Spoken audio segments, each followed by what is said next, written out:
Hi! Hello అండి. అందరికీ నమస్కారం. అందరూ ఎలా ఉన్నారు? అందరూ బాగున్నారా? బాగుండాలి అనేసి ఆ దేవుడినైతే కోరుకుంటాను. చాలా రోజులయ్యింది మీకు వీడియోస్ అయితే నేను అప్‌లోడ్ చేయడం. కొంచెం మళ్ళీ మళ్ళీ ఆ మాట అంటున్నాను. వర్క్ ఉంది అది ఇది అనేసి చెప్తున్నాను. ఇక మీద రీజన్ చెప్పకుండా వీడియోస్ అప్‌లోడ్ చేయడానికి వీలైనంత వరకు ట్రై చేస్తానులెండి. ఈరోజు ఒక థిక్ ఐబ్రోకి ఒక కస్టమర్ అయితే వచ్చారనమాట. మీకు ఆల్రెడీ ఒక పల్చగా ఒక ఐబ్రో ఎలా చేయాలి అనేది మీకు నేను చూపిస్తూ ఉంటాను. థిక్‌గా ఒక ఐబ్రో వచ్చిందనమాట. మీకోసం నేను వీడియో తీశాను. ఫస్ట్ ఐబ్రోకి ఎవ్వరొచ్చినా సరే టాల్కమ్ పౌడర్ రాయాలి. టాల్కమ్ పౌడర్ ఎందుకు అంటే వాళ్ళు చెమటతో రావచ్చు, లేదు ఏదైనా క్రీమ్ రాసుకొని రావచ్చు.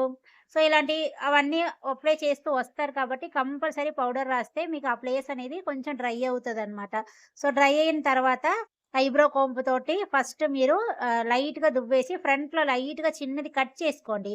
కట్ చేసుకున్న తర్వాత మీరు సెంటర్‌లో ఇలా షేప్ తీయండి. అంటే ఫస్ట్ సెంటరు అవన్నీ కొంచెం క్లీన్ చేసుకుంటే మీకు షేప్ ఎలా తీయాలి అనేది నీట్‌గా కనిపిస్తదనమాట. నేనిలా తీస్తున్నాను, మీరు ఇలాగే తీయాలి అనేసి నేనెప్పుడు చెప్పను. మీకు నచ్చినట్లు మీరు తీయొచ్చనమాట. కానీ నేను ఇలా ఫాలో అవుతాను. మీకు నా మెథడ్ ఒకవేళ నచ్చుతుంది. నేను ఇలాగే ఫాలో అవుతాను అంటే ఫాలో అవ్వచ్చు. ఇప్పుడు నేను ఆ అమ్మాయిని పట్టుకోకుండా నేను తీస్తున్నానంటే నాకు 15 ఇయర్స్ ఎక్స్‌పీరియన్స్‌తో నేను తీస్తున్నాను. మీరు బిగినింగ్‌లో నేర్చుకుంటున్నారు అంటే ఫస్టే మీరు పట్టుకోమని చెప్పండి. పట్టుకోమని చెప్పి మీరు తీయండి. ఎందుకంటే వెంటనే ఆ థ్రెడ్డు స్కిన్‌లోకి వెళ్ళిపోతదనమాట అందుకోసం. ఇలా టైట్‌గా లాగమని చెప్పేసి ఫస్ట్ ఫ్రంట్‌లో తీసి మీరు అలవాటు చేయండి. ఈ ఫ్రంట్‌లో తీయడమే ఐబ్రో తీయడంలో చాలా కష్టమైన పని ఏంటంటే, ఈ ఫ్రంట్‌లో తీయడం. ఫ్రంట్‌లో తీయడం లోపల మనకి ఎంత అంటే లోపలికి ఉన్నట్లు ఉంటది. మనం తీస్తున్నప్పుడు చూస్తే చాలా చాలా ఈజీగా అనిపించినట్లు ఉంటది గానీ, మనం ఆ లోపలికి తీస్తున్నప్పుడు నడుము విరిగిపోతదనమాట. అంతలాగా శ్రమంగా ఉంటది. అదే కాకుండా మీకు ఆ ఫ్రంట్ కార్నర్‌లో తీస్తున్నప్పుడు లైన్‌గా గూడా రాదు. 1, 2 వదిలేసి వదిలేసి వస్తున్నట్లు వస్తది. బిగినింగ్‌లో అలాగే ఉంటదండి. అలా అలా తీస్తూ ఉండండి. నేను ఎలా తీస్తున్నానో చూడండి. ఆహ్, వీలైనంత వరకు ఐబ్రోకొచ్చిన కస్టమర్ కొంచెం టైట్‌గా పట్టుకున్నారు అంటే, మనకి ఐబ్రో తీసినప్పటికి ఈజీగా ఉంటదనమాట. నేను ఫస్ట్ చూడండి ఆ వి షేప్ తీస్తూ ఉంటాను. ఫస్ట్‌లో ఆ అమ్మాయికి 2 షేపు వస్తది. వీయు వస్తది, రౌండు వస్తది. అందువల్ల నేను ఫస్ట్ వి షేప్ తీసి చూపించాను. అప్పుడు వాళ్ళు వద్దు అనంటే, అప్పుడు మళ్ళీ సన్నంగా చేసి నార్మల్ షేపు తీసి చూపించాననమాట. ఇంతవరకు మన ఛానల్ చూసి ఐబ్రో ఎవరైనా ప్రాక్టీస్ చేశారా? ఐబ్రోస్ ఎంతవరకు మీకొచ్చింది అనేది కూడా కిందన కామెంట్ బాక్స్‌లో కామెంట్ చేయండి. ఒకవేళ మీకు బ్యూటీషియన్ క్లాసెస్ లైవ్‌లో, ఆన్‌లైన్‌లో నేర్చుకోవాలి అని అనుకున్నారు అంటే కూడా మీరు ఇంట్రెస్ట్ ఉంటే చెప్పండి. నేనది ట్రై చేస్తాను. బ్యూటీషియన్ క్లాస్ ఆన్‌లైన్‌లో తీయడానికి కూడా నేను ట్రై చేస్తాను.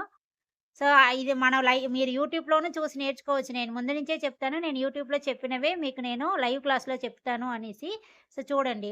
ఇప్పుడు బ్రాడ్‌గా తీసాననమాట ఐబ్రో. కొంచెం బ్రాడ్‌గా తీసి వాళ్ళకి కావాలి అంటే చూపించండి. చూపించిన తర్వాత వాళ్ళు ఒకవేళ "అక్క నాకు నచ్చలేదు" అని అన్నారంటే అప్పుడు మళ్ళీ మనం తీసుకోవచ్చు. సో, ఆ లోపల తీస్తున్నప్పుడు చాలా చాలా చాలా జాగ్రత్తగా నా వీడియోస్‌ని మీరు స్పీడ్ తగ్గించి స్లోగా చూడండి. స్లోగా పెట్టి చూడండి. నేను ఎలా థ్రెడ్ పెడుతున్నానో, ఎలా తీస్తున్నానో అనేది మీరు స్పీడ్ తగ్గించి చూసారంటే మీకు ఇంకా ఈజీగా అర్థమవుతది. చాలా స్లోగా. అలాగే ఎక్కడ కట్ అవ్వకూడదు. మీరు కాన్సంట్రేషన్ చేయాల్సింది ఏంటి అంటే, షేప్ చేయాలి. షేప్ వచ్చినా రాకపోయినా ఎక్కడ స్కిన్ అనేది ఒక చిన్నది కూడా కట్ అవ్వకూడదు. అలా చేశారు అంటేనే మీకు ఐబ్రో అనేది చాలా నీట్‌గా వస్తది. అది మాత్రం మీరు మైండ్‌లో పెట్టుకోండి. నేను ఈరోజు చెప్పాను అనేది మీరు ఐబ్రో థ్రెడ్ పెట్టడానికి ముందు ఎందుకంటే అది మీకు చాలా చాలా బ్యాడ్ నేమ్ తెచ్చి పెడతదనమాట. వెంటనే షేప్ చేసినా కూడా వాళ్ళ ఇంటికి వెళ్ళిన తర్వాత అమ్మో! ఆ అమ్మాయి కట్ చేసింది అన్న మాటే వస్తది. అందువల్ల చూసుకోండి. ఇప్పుడు ఐబ్రో అయిన వెంటనే ఇంకొకటి చెయ్యాలి. అది ఏంటంటే